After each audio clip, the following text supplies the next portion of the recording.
let's talk about star product and star power, as the game is a massive business, obviously, where audience attention largely depends on many factors. But as Gab puts it in his latest piece, a league's popularity, specifically the Premier League here, goes beyond star power. According to Nielsen, by the way, the Premier League regularly accumulates more than 3 billion viewers over 190 countries per match. It is by far the most popular league in the world, and just now has overtaken Liga MX as number one in the US as well. So all this information, Gab Marcotti, per your piece, what makes the Premier League product so strong? Well, like I said, it's not the megastar. This is more of a response or a polemic to, you know, all the lemmings, all the Muppets who said, "Oh, look at all the superstars going to Saudi. Like they're going to be the third best or second or third best league in the world in a couple of years." And I just asked myself, what are the two most successful sports leagues in the world, right? By almost every metric other than perhaps followers on social media. And it's the Premier League and it's the NFL. And I would challenge most people, even NFL fans, to ask them, like, how many NFL players, other than quarterbacks and people who play for the teams that you support or the teams in your division, could you actually recognize with their helmets off? I would argue not many. And by most metrics, they're way behind the NBA, for example, which is much more about, you know, marketing itself based on the individual superstar. And I think in some ways it's the same thing with the Premier League. And it's not just me saying, it's Richard Masters. I asked him about it. And he said, yeah, we haven't really had the absolute biggest superstars. And in the piece that you mentioned, you know, I look at obviously followers. I look at finishes in the Ballon d'Or, which is a gigantic popularity contest, as you know.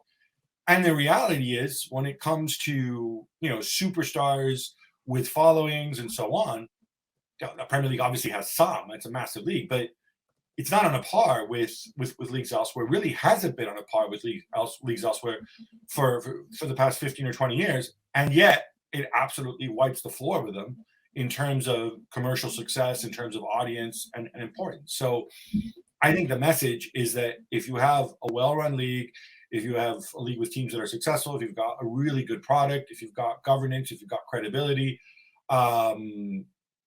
interestingly enough, and I'm going to troll MLS for a second. When I asked Richard Masters about it, he said, "Oh, you need to have jeopardy because, you know, in our league, you know, it's not guaranteed that all the big teams are going to finish near the top, and obviously teams can get relegated."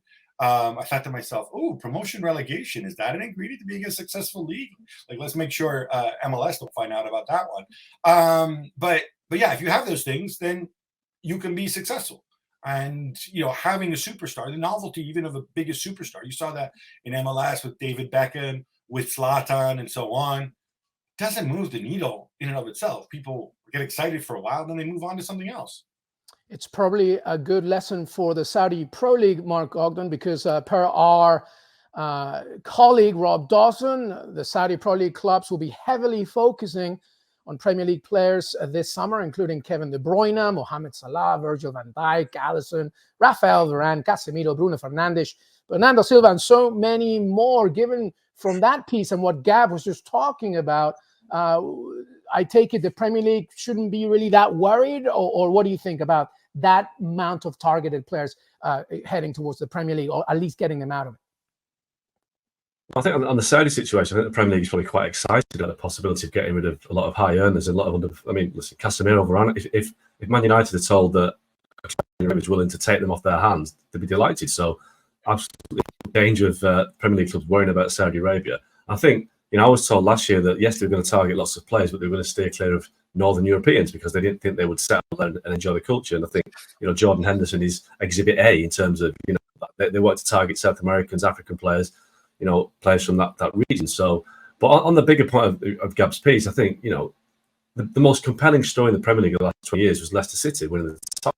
And that was a team without superstars. That was, you know, they had Jamie Vardy, Riyad Mahrez, N'Golo Kante became stars, but at the start of that season, they weren't stars, and they're not global stars in the same, you know, areas of Ronaldo or Messi. So I think that shows the strength of the Premier League. And also, if you talk about no superstars in the Premier League, but I guess right now, I think for the first time maybe in the Premier League's history, they did sign a superstar at the top of his game in Erling Haaland. He's got to Man City. But Man City right now, yes, they have on the pitch, but if you look at the viewing figures of games or the metrics in terms of who reads what, it's Man United, it's Liverpool, it's Arsenal, it's not Man City. Erling Haaland going to Man City hasn't made them the biggest club in the world or the most exciting club in the world. It's just added to the Premier League itself. So Gab's right in the sense that you don't need superstars. You need compelling stories, teams with history, teams with stories to tell. And I think we do get a superstar mentality at the area that you need a superstar. And Saudi Arabia are finding that there's a short-term buzz. And the crowds in Saudi Arabia right now are popular the floor at some clubs. Some clubs are getting barely over 1,000 people watching the game. So I don't think anytime soon the big leagues in Europe are worried about Saudi Arabia. They're more likely seeing it as a great place to get rid of players that are too expensive. Yeah, Mark, you mentioned the crowds there. It's a stat. I mentioned it because it's one of my favorite stats, and I can't explain it. And I'd love for people to explain this to me.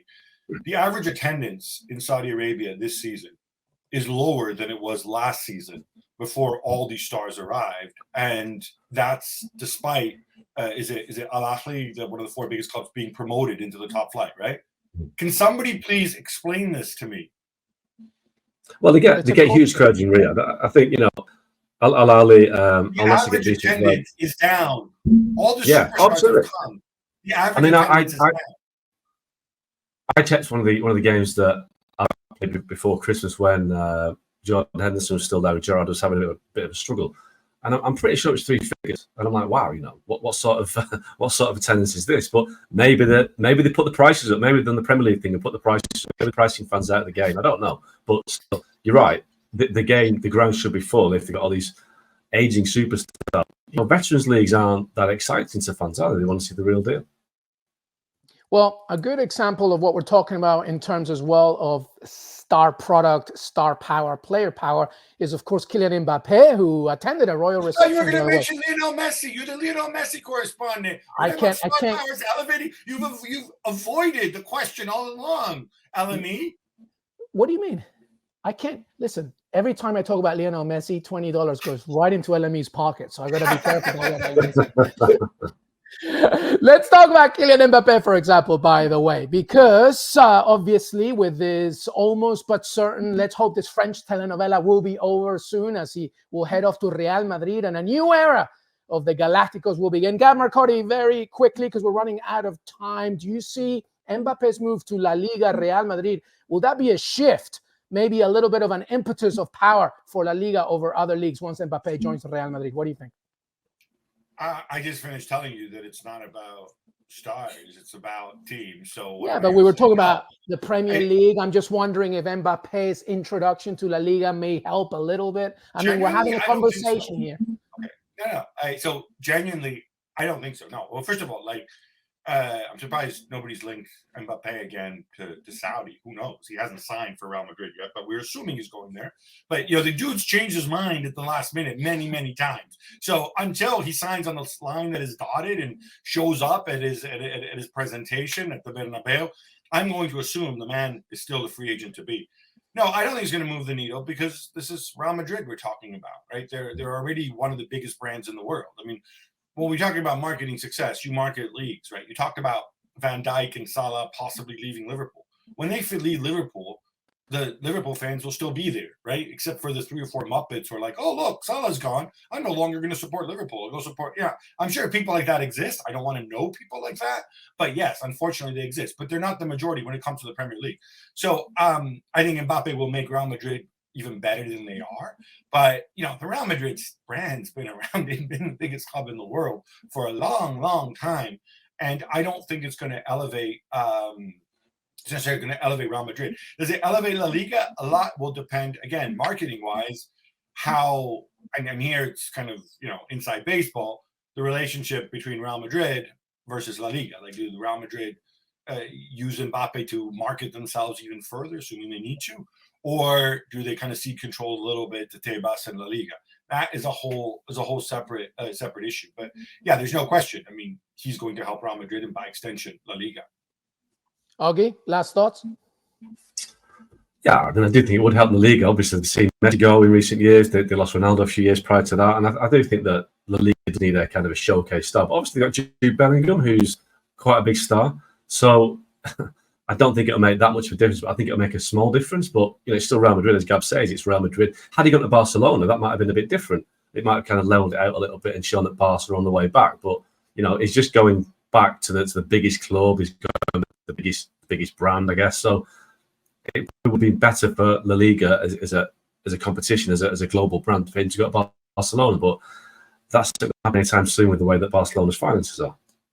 Well, let's all hope that telenovela comes to an end, as Gab said, because I'm kind of over it. I need him to just make that decision straight away. And by the way, Premier League and NFL, another major component, because I know both of you don't do it, but fantasy football is a big deal as well, in the Fantasy Premier League as well. More than 4 million people play that stuff. I think that kind of exposure helps a lot with the younger audiences. You say 4 million people? On the Fantasy Premier League, yes. Out of 7 billion people in the whole world? So like 0.5%? Whoa. 4 million within the market of the Premier League is not bad when you're just literally talking about fantasy. Did you tell me before that the market of the Premier League was 3 billion people? Actually, just the global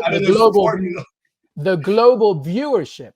But if you can get if you can get an extended tentacle from the Premier League and play fantasy and attract younger audiences, that helps. Fantasy football in the NFL is a massive industry. The Premier League is nowhere near to that number, but if you can create a sort of different tentacle that attracts younger audiences through fantasy, that helps as well. I'm not saying that 4 billion people are going to play fantasy Premier League. I'm saying that right now, 4 million people is a substantial number that helps. You're just diminishing it because you don't play.